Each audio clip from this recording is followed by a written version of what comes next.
حضرت امیر معاویہ رضی اللہ تعالی عنہ اطاعت رسول و عشق نبوی اور خشیت باری تعالیٰ کی زندہ تصویر تھے۔ آپ کے حلم و بردباری کا یہ حال تھا کہ آپ کے مخالفین سخت کلامی سے پیش آتے مگر آپ ہنسی میں ٹال دیتے۔ حضرت قبیصہ بن جابر رضی اللہ تعالیٰ عنہ کہتے ہیں کہ میں نے معاویہ رضی اللہ تعالیٰ عنہ سے پڑھ کر کسی کو نرم مزاج نہیں پایا۔ بسا اوقات برا بھلا کہنے والوں کو انعام و اکرام سے نوازتے، یعنی اگر کوئی برا بھی کہہ دیتا تو اس کو بھی انعام دیتے تھے۔ اللہ اکبر۔ اور فرماتے غصہ پی جانے میں جو مزہ ملتا ہے وہ مجھے کسی اور چیز میں نہیں ملتا۔ ہم تو اگر کوئی ہم کو برا بھلا کہے گا تو ہم اس سے بات کرنا بند کر دیں گے، اس سے سلام کلام بھی بند کر دیں گے اور اس کی طرف نظر اٹھا کر بھی نہیں دیکھیں گے۔ لیکن حضرت امیر معاویہ رضی اللہ تعالیٰ عنہ کا حسن اخلاق دیکھیے، جو آپ کے ساتھ میں کبھی برا بھلا کہتا لیکن آپ اس کو پھر بھی خندہ پیشانی سے انعام و اکرام سے نوازتے۔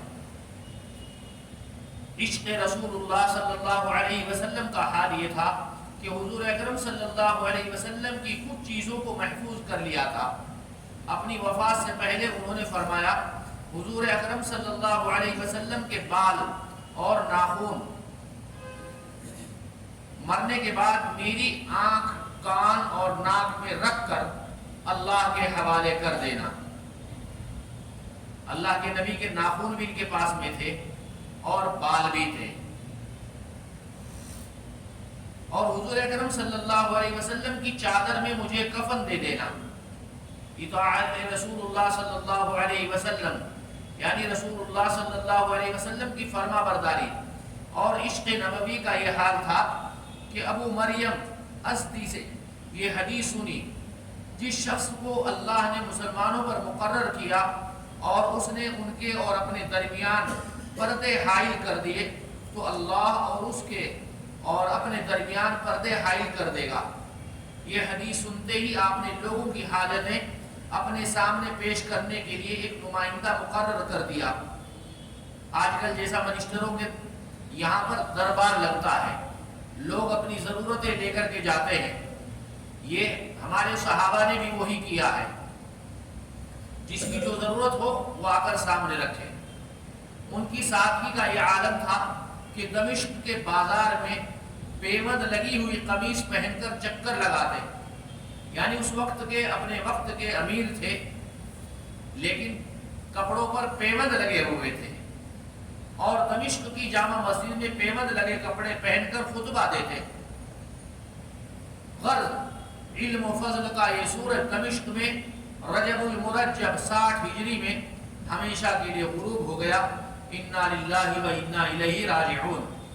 اللہ کے نبی کے صحابہ جن کا یہ حال، ساری دولت آپ کے قدموں میں ہے، ساری چیزوں پر آپ کی حکمرانی ہوتے ہوئے حضرت عمر رضی اللہ تعالیٰ عنہ کے پاس ایک ہی جبہ ہوتا۔ ایک دن جمعہ کے دن آپ دیری سے تشریف لائے ہیں، لوگ انتظار میں بیٹھے ہیں، امیر المومنین نہیں آئے، تو آپ نے منبر پر آ کر کہا کہ لوگوں میرے پاس ایک ہی جبہ ہے جس کو دھو کر ڈالا ہے، سوکھنے میں دیری ہو گئی تھی اس لیے میں دیری سے آیا ہوں۔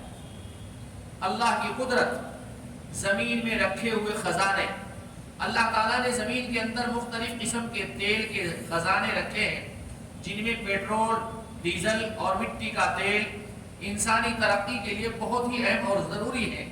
آج تیل کی جتنی اہمیت و ضرورت ہے اتنی پہلے کبھی نہیں تھی۔ انسان دن رات مسلسل تیل نکالتا ہی جا رہا ہے۔ اگر یہ تیل کے ذخیرے ختم ہو جائیں تو انسانی زندگی ٹھہر جائے گی۔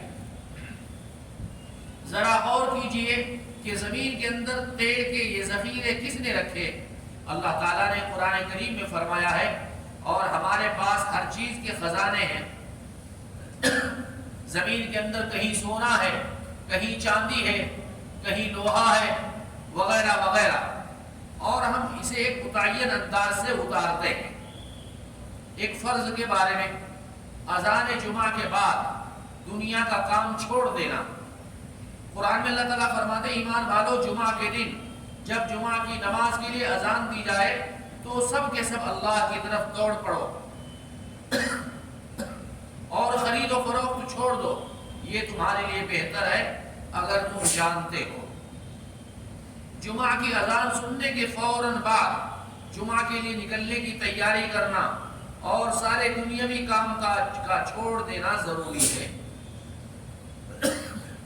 ایک سنت کے بارے میں، تہجد کا مسنون وقت، حضرت اسود رضی اللہ تعالیٰ عنہ بیان کرتے ہیں کہ میں نے حضرت عائشہ رضی اللہ تعالیٰ عنہ سے حضور صلی اللہ علیہ وسلم کے بارے میں پوچھا تو فرمایا شروع رات میں سو جاتے اور آخر شب میں بیدار ہوتے اور نماز پڑھتے، پھر واپس بستر پر تشریف لاتے اور جب اذان ہوتی تو آپ صلی اللہ علیہ وسلم بستر سے اٹھتے اور غسل کی حاجت ہوتی تو غسل فرماتے ورنہ وضو کر کے مسجد چلے جاتے۔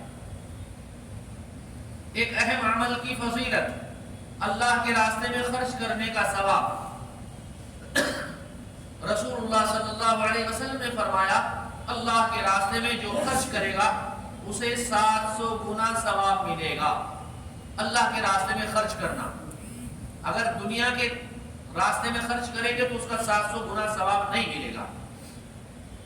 ایک گناہ کے بارے میں، ہلاک کرنے والی چیزیں، رسول اللہ صلی اللہ علیہ وسلم نے فرمایا ہلاک کرنے والی 7 چیزوں سے بچو۔ لوگوں نے پوچھا وہ کیا ہے؟ تو آپ صلی اللہ علیہ وسلم نے فرمایا نمبر 1 شرک کرنا، نمبر 2 جادو کرنا، نمبر 3 ناحق قتل کرنا، نمبر 4 سود کھانا، نمبر 5 یتیم کا مال کھانا، نمبر 6 اسلامی جنگ میں پیٹ پھیر کر بھاگ جانا، نمبر 7 پاک دامن عورتوں پر تہمت لگانا۔ دنیا کے بارے میں، دنیا کی اہمیت اللہ کے نزدیک، رسول اللہ صلی اللہ علیہ وسلم نے فرمایا اگر دنیا کی قیمت اللہ کے نزدیک مکھی کے پر کے برابر بھی ہوتی تو اللہ تعالیٰ کسی کافر کو ایک گھونٹ پانی نہ پلاتا۔ آخرت کے بارے میں، اہل ایمان کے لیے جنت کے بالا خانے، قرآن میں اللہ تعالیٰ فرماتے جو لوگ ایمان لائے اور نیک اعمال کیے ہیں ہم انہیں جنت کے ایسے بالا خانوں میں جگہ دیں گے جن کے نیچے نہریں بہہ رہی ہوں گی، وہ ان میں ہمیشہ رہیں گے۔ طب نبوی سے علاج، دھوپ میں بیٹھنے کے نقصانات، رسول اللہ صلی اللہ علیہ وسلم نے فرمایا دھوپ میں بیٹھنے سے بچو کیونکہ اس سے کپڑے خراب ہوتے ہیں، بدن سے بدبو پھوٹنے لگتی ہے اور دبی ہوئی بیماریاں یعنی جو باڈی کے اندر بیماریاں چھپی ہوئی ہیں ابھر آتی ہیں دھوپ میں بیٹھنے سے۔ اللہ ہم سب کی حفاظت فرمائے۔ سبحان اللہ بحمدہ، سبحانک اللہم وبحمدک، ونشہد ان لا الہ الا انت، نستغفرک ونتوب الیک۔ سبحان ربک رب العزۃ عما یصفون، وسلام علی المرسلین، والحمد للہ رب العالمین۔